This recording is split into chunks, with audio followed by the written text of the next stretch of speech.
Ladies and gentlemen, hello and welcome to Bowling State of the Brands for November of 2025. This is a series that we've run on the channel two other times where we take a step back and we look at all of the bowling companies, all of the bowling balls that are on the market, the prices, what category they fit in on the ZVL categorization scale, and then look at the total number of dull versus shiny, what direction the companies are going in the bowling balls that they are releasing, and some recommendations from us to those companies on what would be best for us, the bowlers. This is supposed to be both an informational video, but also getting you some cool numbers and data. I'm a numbers nerd at the end of the day, and I love looking at all of these stats, so I thought I'd want to share that with all of you out there. If you enjoy this series and you want to help support us so that we can buy more ties for this series, please make sure to like and subscribe. That is the best support that you guys could possibly give. Thank you so much for the massive amounts of support you guys have given both for this series and every other series we run on the channel. We will be giving you a ton more videos just like this. But today, let's get it going with our bowling state of the brands. We are going to start with our agenda for the day. We are going to talk about all three major bowling manufacturers. We're starting with Motive Bowling. We're moving to Brands of Brunswick and then ending with Storm Products International. We're going to talk about the total numbers for all those brands compared against each other, and then a conclusion of what we would recommend if we were in charge of these companies.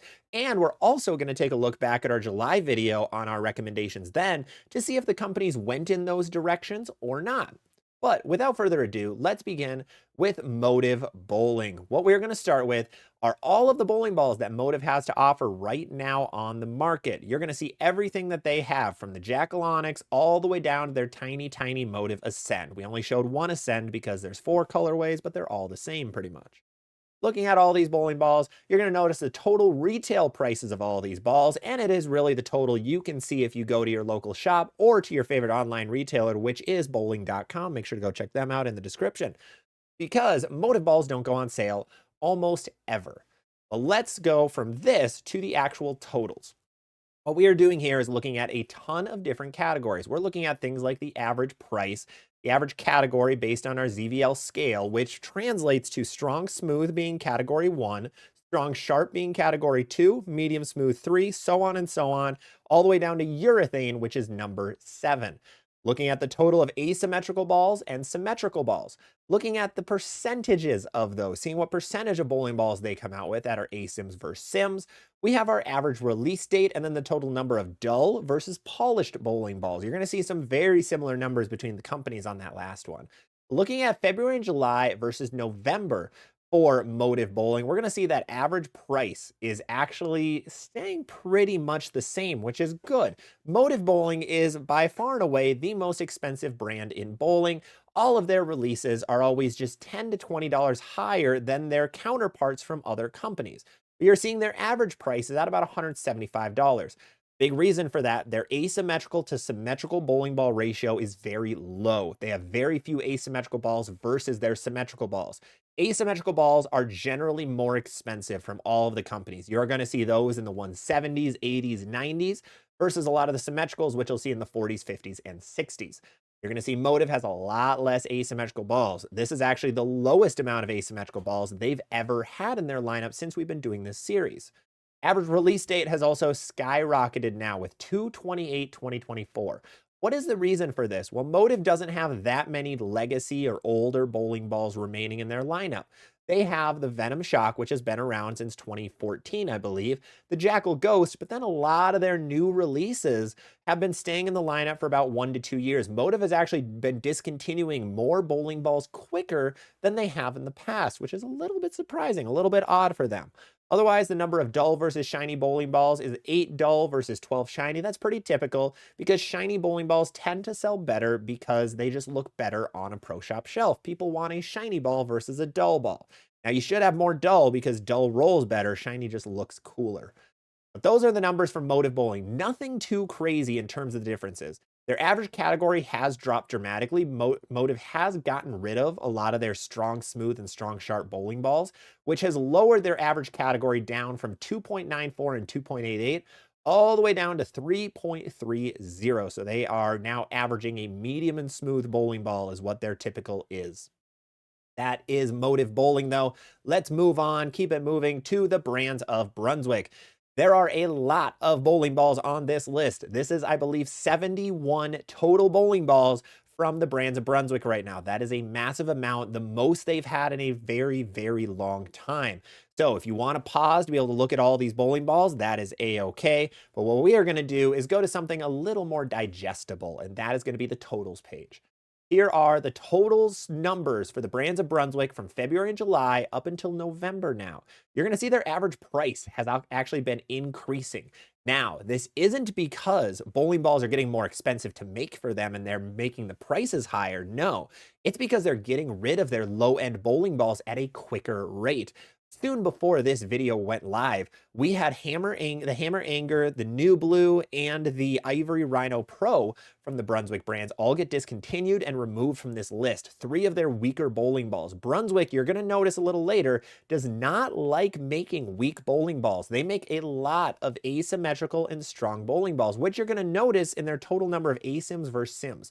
They actually have a 53% rate of asymmetrical bowling balls on their total docket compared to symmetrical balls. That is the highest number in bowling by a very large margin. Their average category is also lower than what Motives is, and for a spoiler, it will be much lower than what Storms is. So Brunswick is releasing many, many more strong bowling balls compared to weaker bowling balls. Then if you look at their average release date, Brunswick does not have many bowling balls that stay in the lineup for a very long time. That's actually more of their MO at this point. They discontinue a lot more bowling balls at a quicker rate. So they're at a February of 2025 average release date. Then the number of total dull versus shiny balls is actually very extremely on the shiny side, which is a little surprising. I thought they'd be a little closer just looking at their lineup, but they have a lot of shiny balls on the market right now. So those are the 71 brands of Brunswick bowling balls, but we can't do a full comparison without our final brand, and that is Storm Products International, SPI.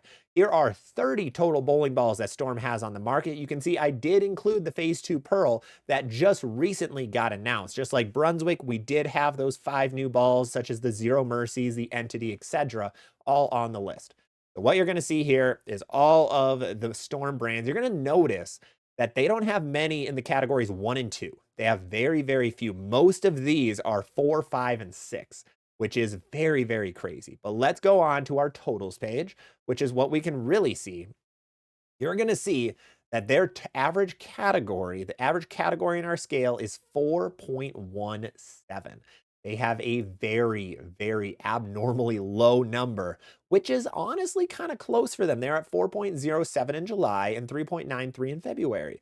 So right now, 4.17, 11 asymmetrical balls versus 19 symmetrical balls. Now, this number changed very recently, very dramatically, because Storm discontinued 4 different bowling balls. A lot of them were asymmetrical. That was the Physics Blackout, the Origin, and those guys. They got rid of a lot of ASIMs. That's why you see that number the way it is. The percentage of ASIM versus SIM, ironically, is very similar to what it was back in July. So 36.67. So they still have the same exact percentage. Number of dull versus shiny balls is also pretty much 50-50, which is the only company that's close. They have almost as many dull balls as shiny balls. Motive and Brunswick lean heavily on the shiny bowling ball side of things. But look at that average price. They're down to $167, $168 if you round. That is now officially the lowest price in bowling. They have actually dropped below Brunswick Bowling, which is very, very surprising. I didn't think that would happen based on how things have been going lately. But let's go on to the totals of all of the companies put together side by side. Looking here, we have 121 total bowling balls on the market. That I understand there's going to be comments below that there are too many bowling balls on the market, as there is in every single bowling ball video on the internet. 121 is a lot of bowling balls. I will actually agree that is an abnormally large amount of bowling balls. But you're going to see Brunswick has 71 total. Storm is down to 30, Motive is down to 20. Storm and Motive kind of stay around that 20 to 30 range, but Brunswick usually is around 55 to 65. They're up to 71, so I'd expect some discontinued things happening very soon. Percentage of ASIM versus SIM, you're going to notice that Brunswick heavily skews this number because they have about 60-ish% of the bowling balls on the market, so they're going to skew that in their favor. Looking at that average price of a bowling ball is $171. If you picked any ball on a shelf, excluding tropical surges and raws and plastic balls, it'll be about $170. Then looking at percentage of dull versus shiny, you're going to see those are very similar company to company, which is very crazy. Let's go next to the next totals, which are using our ZVL scale, our categorical ball guide scale, to where all the companies stack up. What you're going to see is Storm has very few strong bowling balls, 6 total strong bowling balls in the strong smooth and strong sharp, compared to Brunswick, who has 34. 6 versus 34. Motive actually has more strong bowling balls than Storm does on the market, which is a little bit surprising. Motive actually has 1 more than Storm. That's crazy. But if you go now to the bottom part of that scale, Brunswick only has 4 weakened smooth balls and 4 weakened sharp bowling balls, where Storm has 6 of each of those. So even though Storm has over less than 50% as many bowling balls as Brunswick does, they have more weaker bowling balls and more of a percentage of their medium sharp, medium smooth. So Storm does care more about that lower end, and Storm has publicized that. They've said they're trying to make bowling balls for those aging lane panels across the US. Brunswick and Motive have mentioned that also in some videos, but they still keep coming out with as many asymmetrical balls as their percentages show. You're going to see here there are 121 total bowling balls. The biggest category is unsurprisingly the strong and sharp category. Those are your asymmetrical pearl options. Those always sell better than anything else. Let's now go to our conclusions from back in July. These were recommendations we had and conclusions we made about the bowling landscape. So what we did here is we have all of the options and if those companies did it or not. So more balls from Motive. We gave a yellow to this. They have almost the same amount of bowling balls. A lot of people actually disagreed with me that Motive doesn't need more. I just thought they needed to fill a couple more gaps because there's a couple times where they just don't have balls in certain categories that would be really helpful. Storm, more skid snap asymmetricals. I think Storm actually did a good job at this. Since the last time that we made a video like this, they came out with the the Viking. I think the Viking was a really good option to be able to add to the lineup to really give them that skid snap asymmetrical bowling ball. Now, unfortunately, they did get rid of the Attention Star, but then they added in the RST Hyperdrive Pearl and the Gremlin. So I think those 3 bowling balls added together give this one a green check mark from Storm that they added more skid snap to their lineup, going back to their roots a little more. Brunswick, less overlap in the strong and sharp side. Unfortunately, Brunswick did not do this. They increased their amount of bowling balls and their amount of strong and sharp bowling balls. So it's very hard to tell the difference between a lot of these bowling balls. We do have some guides on our channel to be able to showcase this, but they unfortunately have not changed that. Then moving on to the bottom, are urethanes disappearing? Since the last time we had USB-C make a urethane decision. Yes, urethanes are disappearing. There are a lot more rules in place, and it would not be surprising if urethanes are gone by 2027. Those are our July conclusions. Let's check out what our current ones are. What would we want to recommend to the CEOs of these companies to be able to do some more stuff? First of all, Brunswick Bowling. They have too much overlap with no comparison tools. I would really like a comparison tool from Brunswick. Now, there are rumors that there is a guide, a ball guide coming soon from Brunswick that is going to go to pro shops only. I really hope a customer version is going to be available. Once I can get my hands on the pro shop version, I will be making a video for you guys to be able to share. Going over to Motive, more asymmetrical balls. Motive really does not have many asymmetrical balls right now, especially that don't have a jackal on the side of it. Most of their asyms are jackals, and then the Evoke Hysteria is the only other option. I think a few more asymmetrical lineups would be really nice for them, so that if you don't like the jackal, you do have other options. Going to Storm Bowling, we need some stronger equipment. They don't have much in the strong categories. With removing the Origin, with removing the Physics Blackout, we need those stronger options that can bridge the gap between your Ion Max and your Viking. We need a couple more bowling balls in that slot. I think that's going to be very beneficial. Like a new Virtual Energy Blackout would be fantastic from Storm Bowling. I think that would be something that I'd really like to see over the coming. But with that, I want to give a big thank you for you guys for watching our presentation on our bowling state of the brands. Share this with your friends to show them where the bowling ball market is right now. Leave me some comments, some suggestions, some ideas from you on what you think of the bowling ball market. Do you like the direction we're going? Do you not like the direction we're going? Please let me know down below. I really hope you guys enjoy this series. Leave a like if you enjoy this series. If you do, we'll continue this going every 3 to 4 months. Otherwise, thank you so much for watching. I will see you on the next one.